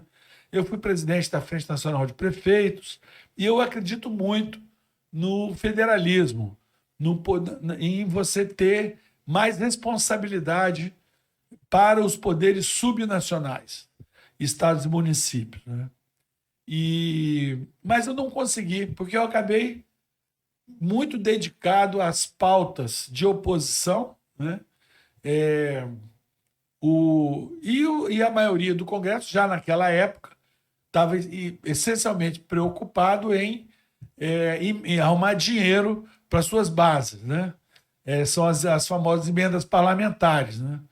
Eu usei era um valor muito inferior ao que é hoje, além do que eu consegui botar as emendas, mas elas não foram executadas. Não era impositivo ainda. Não era impositivo. Então, eu era de oposição Então, o governo Nessa do época era PT, PT, PSDB. PT, PSDB, Aham. eu era uma oposição com 5 estrelas, né? Assim, muito embora eu tenha sempre separado o trato pessoal, né? Eu não tenho problema de relacionamento, né? Nós tínhamos divergência. O presidente da Câmara, nos primeiros 2 anos, era o Arlindo Quinalha, que foi apoiado pelo PSDB. Ele foi lançado presidente da Câmara dos Deputados na sede do PSDB aqui na Praia do Suá, na João Batista Parra aqui, na antiga sede. Porque o Lula, o presidente Lula, lançou o Aldo Rebelo, que era do PCdoB. Então, a bancada do PSDB, como o PT não aceitou e resolveu lançar o Arlindo Quinalha, nós preferimos apoiar o Arlindo Quinalha, pelo menos era do PT, era do partido do presidente, era uma interlocução, do que o Aldo Rebelo, que foi meu colega de movimento estudantil. Disputou a eleição da Uni em 79, né? Então, com quem eu me dou super bem. Depois ele virou bolsonarista e deu uma revertério na cabeça dele, não sei o que deu. Mas o fato é que o Arlindo Quinalha era presidente da Câmara e eu me dava muito bem com ele. E ele presidiu, criou a comissão especial do marco regulatório do petróleo. Eu fui vice-presidente dessa comissão. Eu tive uma atuação muito embora nós fomos derrotados politicamente, né? Porque o PT disse um monte de inverdade em relação ao marco regulatório, que nós estávamos defendendo as multinacionais e não sei mais o que, porque o pré-sal é nosso. Na campanha de 2010, estava todo mundo com a mão suja do petróleo. Essa é foto clássica. Claro, estava todo mundo lá e tal. E eu sozinho do outro lado, dizendo, isso vai dar errado, isso está errado, não é por aí. Né? Infelizmente, eu estava certo. Na verdade, eu posso dizer que ficou um sentimento de frustração de você não ter conseguido tocar essa agenda que você queria, então, quando você foi candidato quando você foi deputado federal. Eu acho que nós tivemos retrocessos importantes. O pior deles foi no setor de petróleo. E aí, eu sou um cara construtivo. Né? Eu não gosto de ficar fazendo denúncia. Nunca trabalhei essa pauta. Eu sou engenheiro, economista. Se o cara roubou, se o cara não roubou, quem tem que descobrir isso aí é a polícia, é o Ministério Público. Façam o seu trabalho. Eu não vou politizar. Perfeito. Vamos começar um bate-papo aqui diferente. Nós chegamos num ponto aí onde nós conseguimos passar um pouquinho, né? A história do Luiz Paulo, as pessoas conhecerem um pouco mais. E nós temos um quadro para os nossos pré-candidatos a senadores. Que bom. 5 perguntinhas, resposta rápida, 2 minutinhos por resposta. Tá bom, né? vamos lá. Para você poder desenvolver alguns assuntos aí. Começa aí, meu amigo. Luiz Paulo, candidato a senador, né? Cheio de experiência. Pré-candidato. Pré-candidato. Tá claro. Experiência que não falta, né? Deixa eu te fazer uma pergunta. Quais são as principais propostas hoje, se você, caso vier a ser eleito, que você propõe aí para os seus eleitores aí que vai estar te assistindo aí? Olha, uma primeira resposta dessa pergunta não é bem um tema, mas é uma visão geral. Eu acho que nós precisamos de reformas. O Brasil precisa de reformas. O setor público precisa de reformas. E isso a gente nota mais em alguns setores, em alguns segmentos. O campeão é a segurança pública, né? É a implantação do Sistema Único de Segurança Pública, reformas no sistema federativo.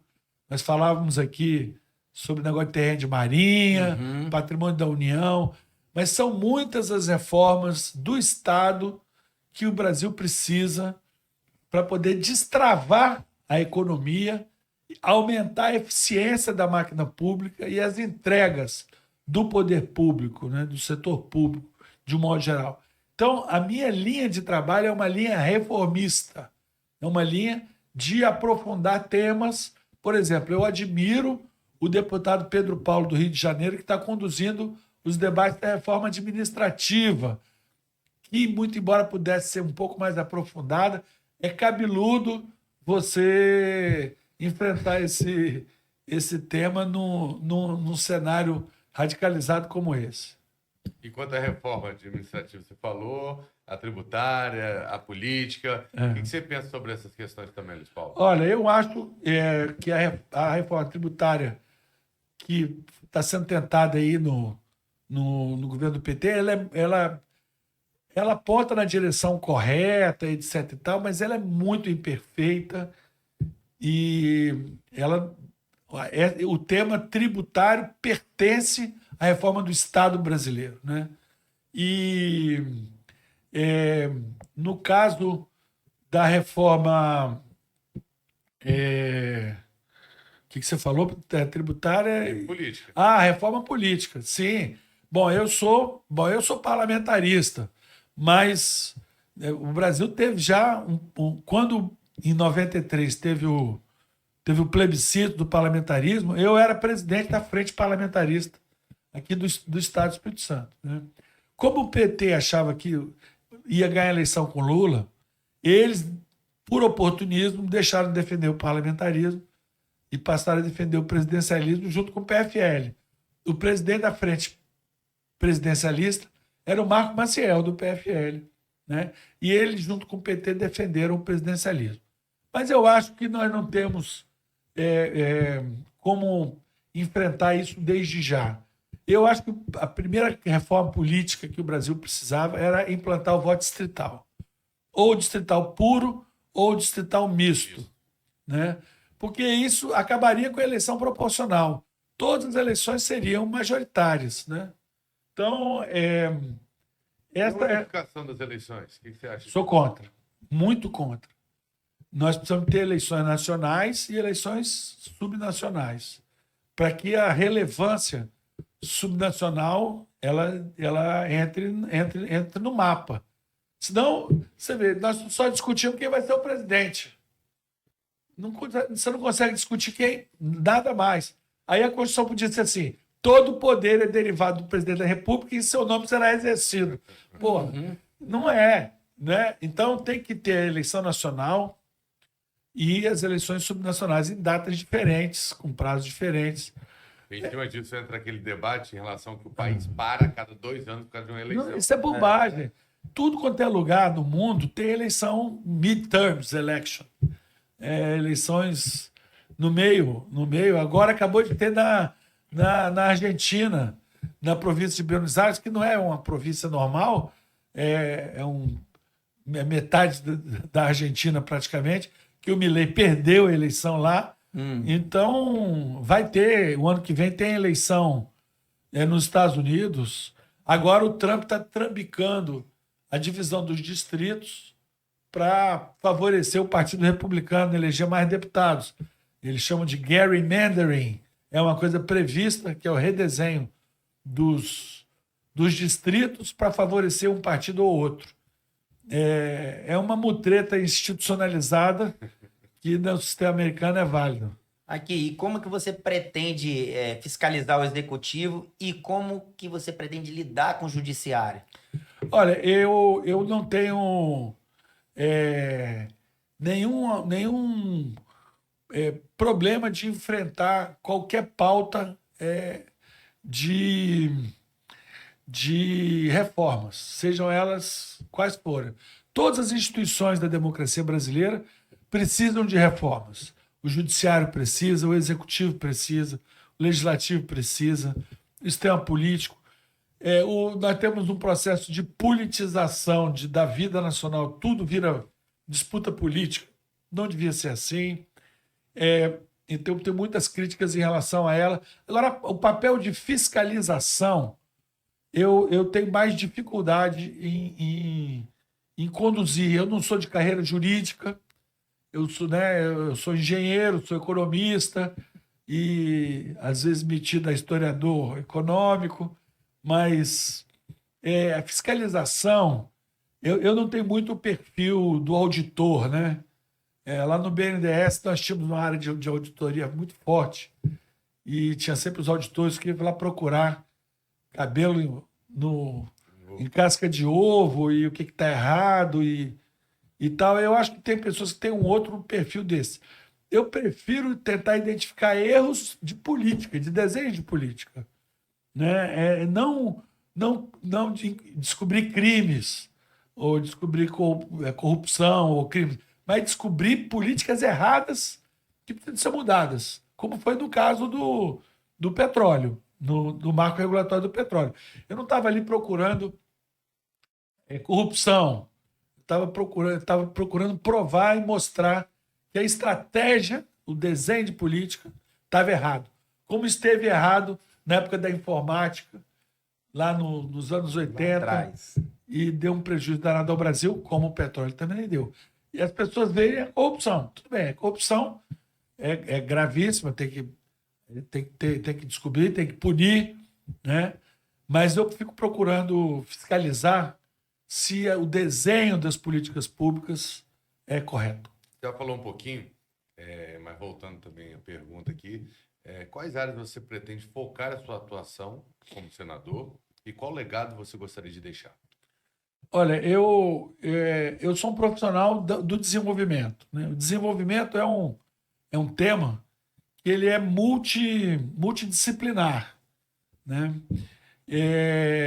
Então, eu tenho um compromisso com os ideais de progresso e de desenvolvimento. E tem muita coisa que contribui para esse desenvolvimento, que no mundo de hoje tem que ser um desenvolvimento sustentável, compatível com a preservação e a restauração do patrimônio ambiental, né, do país. O Brasil tem potencial de ser uma potência. O que ele é de potência ambiental tem que se refletir na economia, né?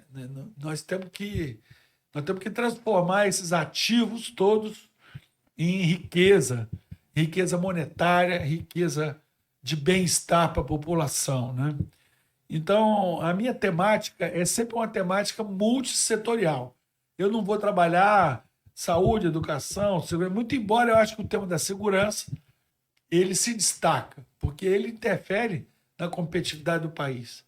O Brasil ele é a pior propaganda para trazer turista para o Brasil é o problema da segurança pública, é o problema da violência urbana.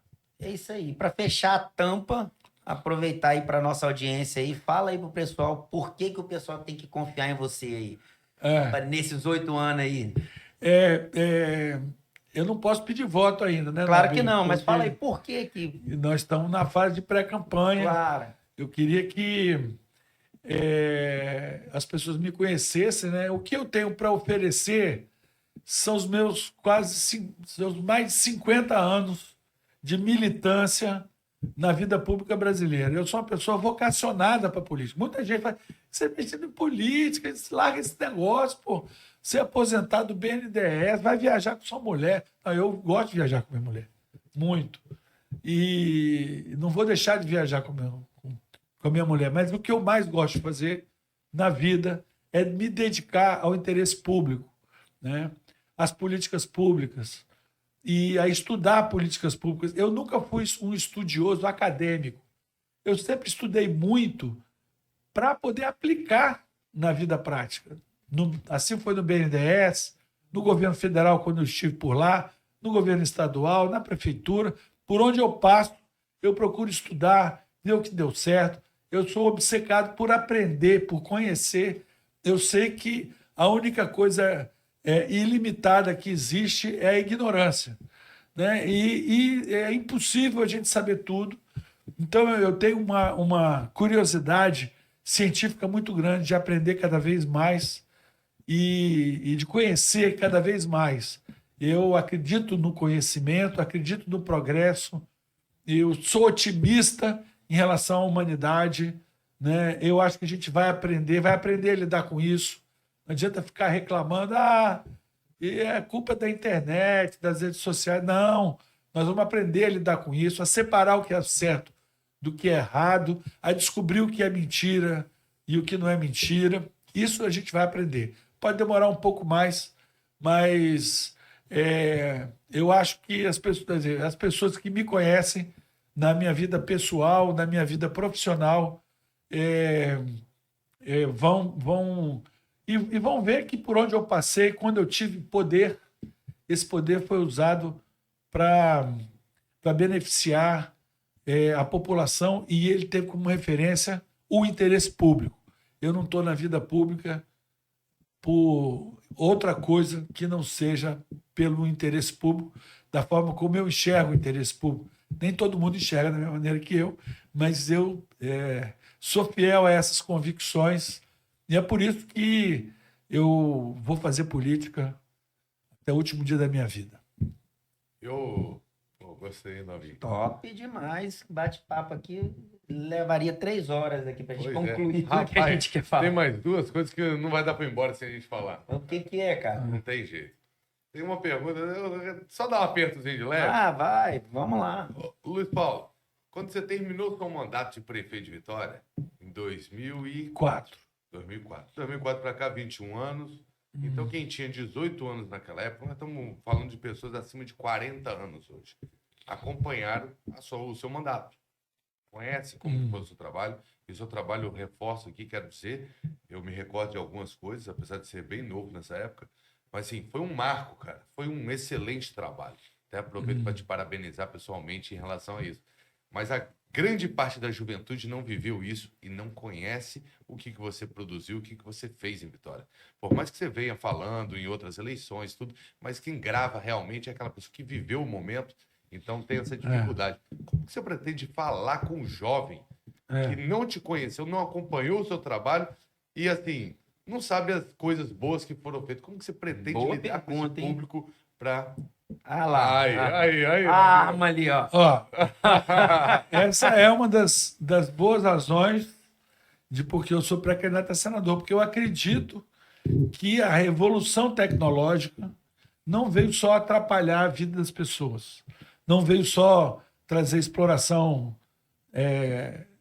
adultização de jovens e crianças e jovens, trazer fake news, produzir celebridades e subcelebridades risíveis e que nos envergonham e nos afastar dos caminhos de aperfeiçoamento da vida nacional, da vida local. Eu acho que ela veio também para ajudar as pessoas a se informarem, não é? E eu acho que, de fato, uma parte do eleitorado vai ser suscetível à minha mensagem, como foi em outros momentos. Não foi só quem viveu. Quem viveu tem mais, né, tem mais argumento, né? O filho, que eu encontro muita gente, pô, meu pai votava muito em você, eu estudei na escola, tal, não sei de onde, da prefeitura. Mas a internet tá aí, né? Dá para pesquisar, né? Tá aí. Dá para olhar o meu vai lá, quem é Luiz Paulo? Lá no Roda Viva, lá Roda de Viva. 1990. Então, eu acho que isso, para algumas pessoas, isso vale. Para outras, não vai valer, né? Vai valer se eu estou numa bolha ou se eu estou na outra bolha. Né? Então, eu disputei e fui adversário do PT durante toda a era do PT no poder, que eu espero que acabe na próxima eleição, tá certo? Não entrei na bolha bolsonarista, de jeito nenhum, né? Votei no Geraldo Alckmin, lá quando ele teve 5%, fiz campanha para ele aqui. E eu acho que existe crescentemente gente querendo bom senso, moderação, crença na ciência, nas evidências, né? E eu tenho encontrado muita gente assim que está procurando isso, que está querendo se afastar do ódio.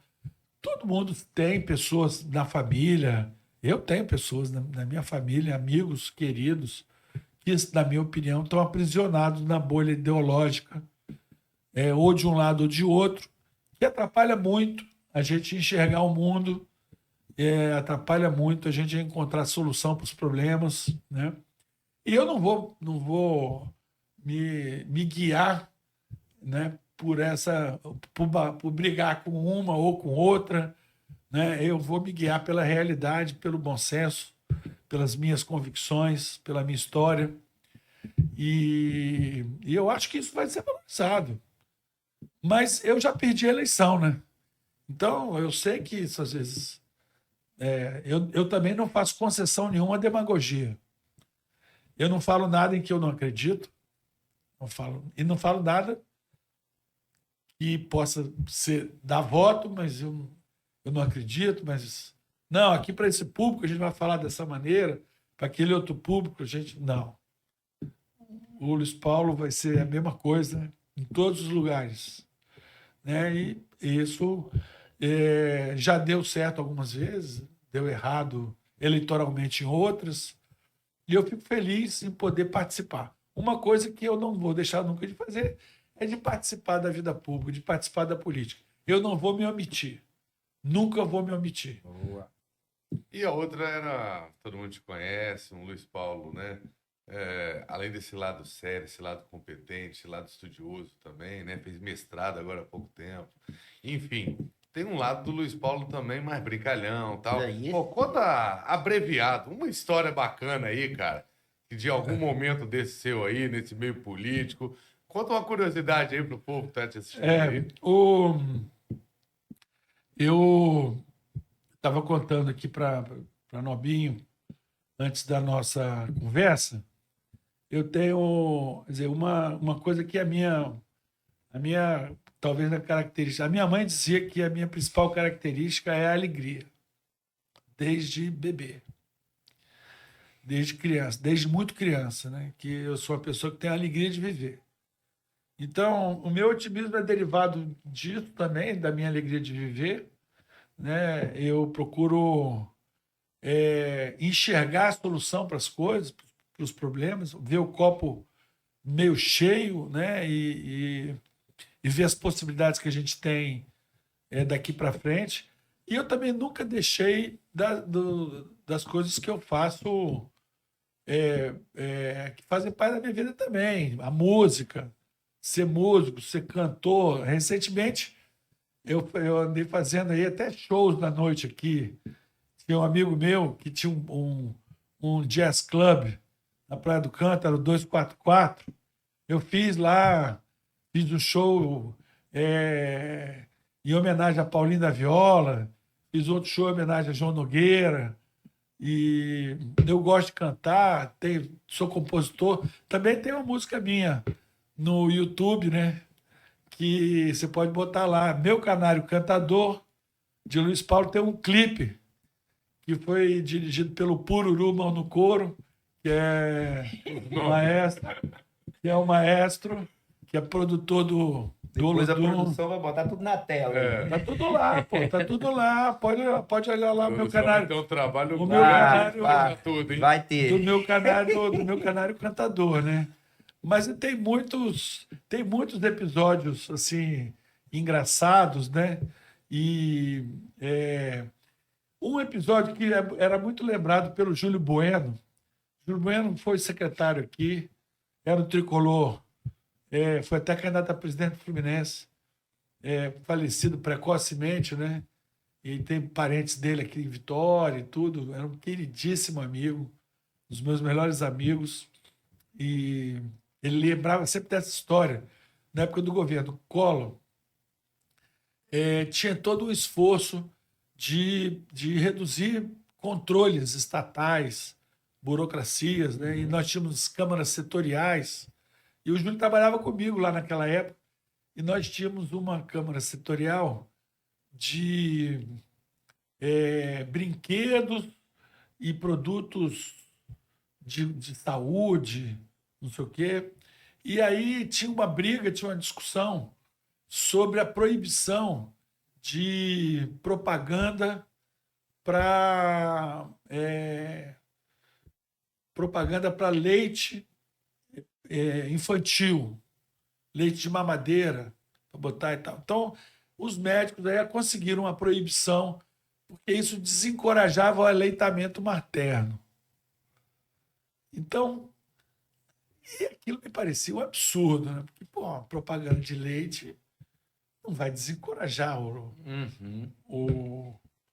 o aleitamento materno, um outro tipo de coisa. E o vendedor de leite vai querer. Tem situações que vai ter necessidade do leite, né?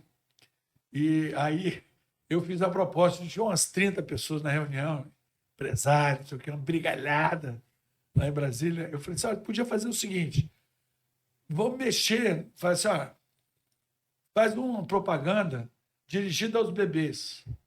Tome leite, tal, mas prefira o peitinho da mamãe. Eu falei assim, prefira o peitinho da mamãe. Aí todo mundo morreu, riu, virou a gozação na reunião e todo mundo viu que o que importava era que a propaganda fosse uma propaganda assim, inteligente. Dependendo da propaganda, ela não estava encorajando, desencorajando o aleitamento materno. Então, aí foi uma questão de autorregulação das agências de publicidade, que não cabia a proibição do governo naquilo ali e tal. Então, esse consenso foi obtido na reunião por uma palhaçada, uma brincadeira que eu fiz, que eu nem sabia que ia dar esse resultado. Mas o Júlio Bueno lembra dessa reunião, ele que cuidava desse setor, e ele lembra como uma coisa engraçada. Um conto engraçado. É isso aí. Bom, pessoal, vamos ficar por aqui. Esse papo aqui poderia dar 3 horas aí de bate-papo. Chegou a quase 2. Chegou uma quase 2. Conversamos aqui com o Luiz Paulo, gente boaça, compositor, cantor, comediante, político, empresário, escritor, astronauta, engenheiro, tudo. Muita experiência, um cara sensacional. Motociclista. Luiz Paulo, brigadaço.